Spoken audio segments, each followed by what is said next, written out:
Bonsoir à tous, bienvenue dans le grand JT du soir de France Télévisions. Voici les titres du 23h de France Info. Emmanuel Macron et Joe Biden se sont parlé au téléphone. Ils veulent restaurer la confiance après la crise des sous-marins. Premier geste de Paris, la France va renvoyer son ambassadeur à Washington. Vue des États-Unis avec notre correspondant dans un instant. Le plan de finances 2022 dévoilé, trop généreux pour ses détracteurs. Au-delà du budget, Emmanuel Macron céderait à son tour à la politique du chéquier avant les présidentielles. Une générosité que l'on disséquera avec vous, Élodie Largenton, devant l'écran tactile de France Info. Les experts du climat, le GIEC, affirment que les changements constatés sont désormais irréversibles. Ils poussent les députés à agir en leur présentant aujourd'hui leurs conclusions. Sophie Zopa fait partie de ces climatologues présents aujourd'hui à l'Assemblée. Elle est notre invitée. Comment vit-on dans l'ancienne capitale de l'État islamique en Syrie? C'est le choix du 23h ce soir avec le documentaire 9 jours à Raqqa. La ville change de visage avec à sa tête une mère trentenaire, œcuménique et féministe. Son réalisateur est notre invité. Les plus graves attaques terroristes perpétrées alors dans la capitale au nom de l'État islamique. En représailles, la France ira bombarder leur fief de Raqqa où ils font aussi régner la terreur. Comment y vit-on aujourd'hui? C'est l'objet du film de notre invité. Bonsoir Xavier de Lausanne. Bonsoir Patricia. On est ravis de vous recevoir et d'abord, on va regarder la bande-annonce de ce film, 9 jours à Raqqa. La ville de décombres est devenue un laboratoire politique où une jeune femme tente de redonner du sens à la vie entre communautés. On regarde donc ce premier volet, puisqu'il y aura une trilogie de votre série documentaire. كانت بتاريخ 2010 2017 ردة فعلنا كلنا وقفنا وصرنا نبكي. معقولة رقة صاير بيها هالدمار؟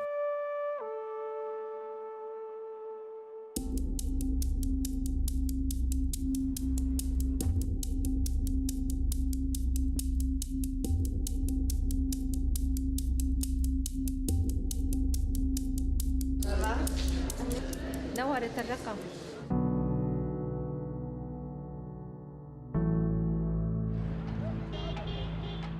حالياً فترة إنشاء وتشكيل وتأسيس.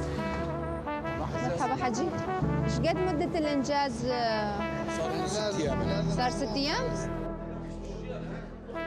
يعني بلد مدمر وناس صار عم يحاربوا وفي ضائقة مالية وكذا.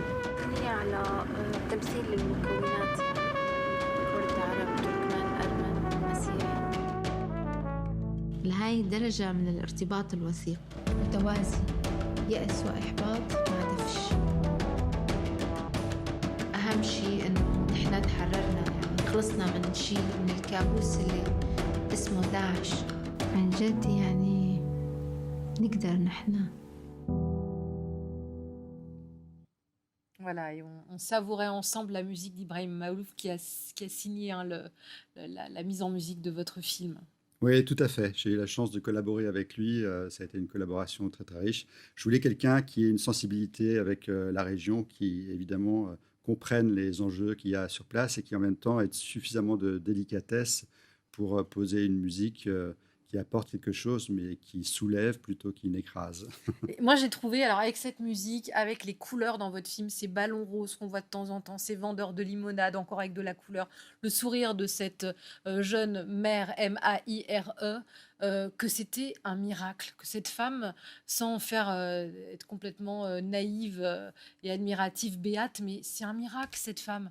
Après cette horreur, que ce petit bout de femme d'1,60 m arrive à gérer comme ça la reconstruction de la ville, le discours avec les différentes communautés, à nous parler de féminisme, d'œcuménisme. On se dit, voilà, cette ville ressuscite. Oui, c'est par moments la réalité dépasse la fiction et c'est ce qui se passe aujourd'hui à Raqqa. Je ne sais pas qui aurait pu imaginer un scénario où une jeune femme de 30 ans comme ça arrive à la tête de l'ancien État, de l'ancienne capitale de l'État islamique. C'est quelque chose qui est complètement imaginable. Cette ville qui était et qui a subi la barbarie de Daesh. Il faut rappeler aussi que les attentats de Paris, ceux qui ont commandité les attentats de Paris, étaient à Raqqa. La femme était considérée comme un animal. Et donc, juste après la défaite de Daesh, la libération de Raqqa, est arrivée cette jeune femme qui avait à peine 30 ans lorsqu'elle a été nommée à la tête de Raqqa. Donc, c'est quelque chose qui est effectivement assez inimaginable.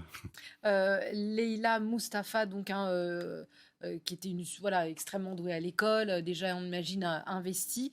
Vous suivez notre consoeur qui écrit aussi son portrait et qui a décidé de la suivre. Les deux femmes sont le fil conducteur de votre film.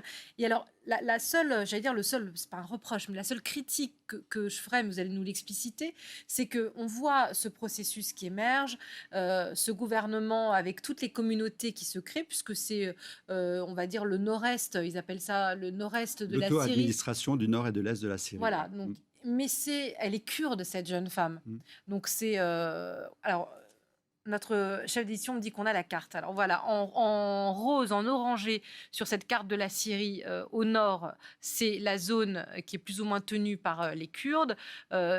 Derrière la séparation, la ligne bleue, c'est les zones qui sont plus ou moins administrées par le régime... par le régime syrien, et à droite, c'était le territoire qui était tenu par Daesh. Mais on pensait que les Kurdes étaient partis, une fois que les Américains étaient partis, ils avaient plié bagages, mais ils sont encore là et ils créent un système politique. Alors déjà, toute la région, le nord-est de la Syrie, a été libérée par une coalition, une force armée qui s'appelle les FDS, les Forces démocratiques syriennes, qui est une coalition arabo-kurde dominée par les Kurdes, parce qu'il y a beaucoup de Kurdes dans la région, mais c'est quand même une coalition. Ce sont pas ils étaient déjà ensemble. Voilà, c'est pas uniquement les Kurdes.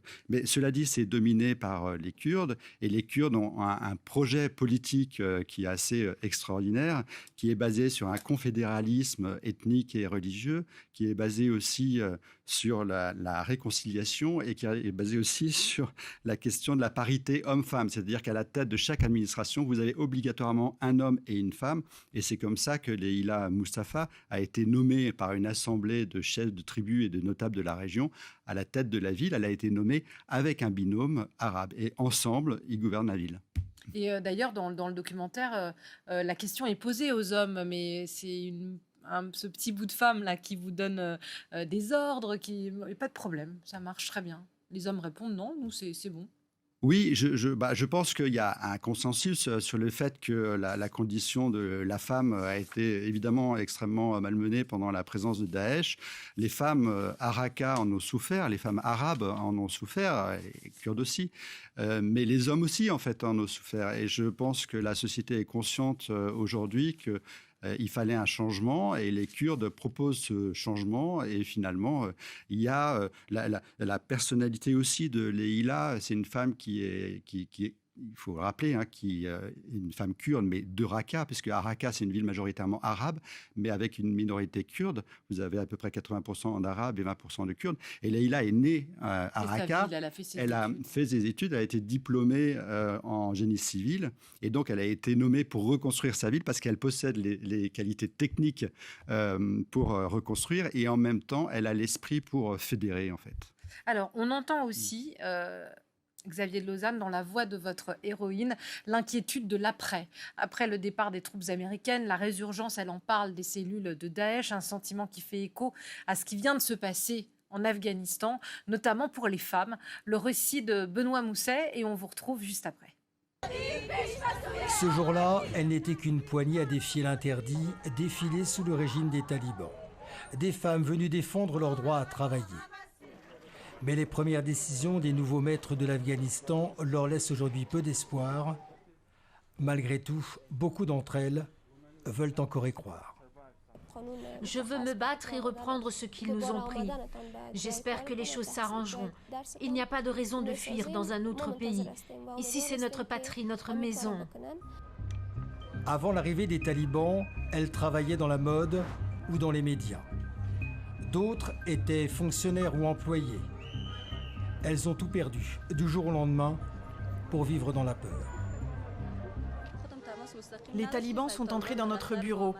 Ils ont parlé à la direction pour dire que les femmes ne devaient pas travailler ici. Après leur départ, notre patron nous a dit de ne plus jamais revenir. Les talibans viennent de mettre en place un ministère de la promotion de la vertu et du vice. Un nouveau signe de raidissement envers les femmes, alors que beaucoup d'entre elles travaillaient pour survivre après des années de guerre. Je suis maintenant au chômage. Je suis très inquiète car j'étais la seule à la maison à subvenir aux besoins de la famille. Je ne sais pas ce qui va se passer désormais. Les talibans ont annoncé l'ouverture des écoles primaires aux filles. Ils disent également que certaines professions seront ouvertes aux femmes, mais séparées des hommes. Aujourd'hui, elles ne sont visibles que dans les hôpitaux. Et sur le plateau du 23h, notre invité ce soir, Xavier de Lausanne, réalisateur du documentaire 9 jours à Raqqa. Xavier de Lausanne, est-ce que pour vous, la comparaison se tient avec l'Afghanistan, en tout cas sur le retrait américain? C'est-à-dire que les Américains arrivent, ont plus ou moins des ambitions de construire une démocratie, n'y arrivent pas toujours et souvent pas, et s'en vont en laissant un désarroi absolu, notamment pour les femmes. Oui, après, ce sont deux histoires qui sont tout de même différentes. Et vous savez, j'ai posé la question à Leïla et je lui ai dit, mais alors, qu'est-ce que ça fait chez toi, ce retrait des Américains et c'est tout ce qui se passe en Afghanistan? Elle m'a répondu directement, ce sont deux histoires différentes. Nous, on avance et on construit. Oui, mais elle vous dit aussi, Xavier de Lausanne, c'est quand Marine de Tilly lui pose la question dans le documentaire, elle lui dit le retrait américain, elle dit c'est même pas une question, elle dit c'est une question de vie ou de mort ce départ. Oui, parce que en fait il y a des enjeux géographiques qui sont importants. Il n'y a pas que Daesh, il y a les Turcs aussi en fait qui font pression sur la frontière du Nord. Il y a le régime de Bachar el-Assad qui convoite forcément Raqqa. Donc aujourd'hui les Kurdes ils ont libéré en fait la ville de Raqqa. Ils étaient les seuls au sol, on le rappelle. Ils étaient les seuls au sol avec l'appui de la coalition internationale en l'air. Mais une fois la guerre terminée, une fois la ville de Raqqa libérée, tout le monde est parti. L'armée est partie et les médias sont partis aussi. Et donc ils se sont retrouvés complètement seuls face à cette ville à reconstruire avec des pressions du nord et de l'ouest, quoi. Donc, du coup, forcément, c'est compliqué pour eux et ils souhaitent ne pas être abandonnés. Mais vous savez, il n'y a pas que l'armée. Il y a aussi les médias, j'insiste là-dessus, parce qu'on voit ce qui se passe en Afghanistan et votre reportage montre ces femmes qui se battent. Et pour moi, je pense que c'est très important de montrer aujourd'hui les gens qui sont sur place et qui espèrent. Il y a la peur, il y a l'espoir. Mais ce qui est le plus important, c'est l'espoir. Et c'est ça qui fait vivre. Et je pense que les médias peuvent aider à ça.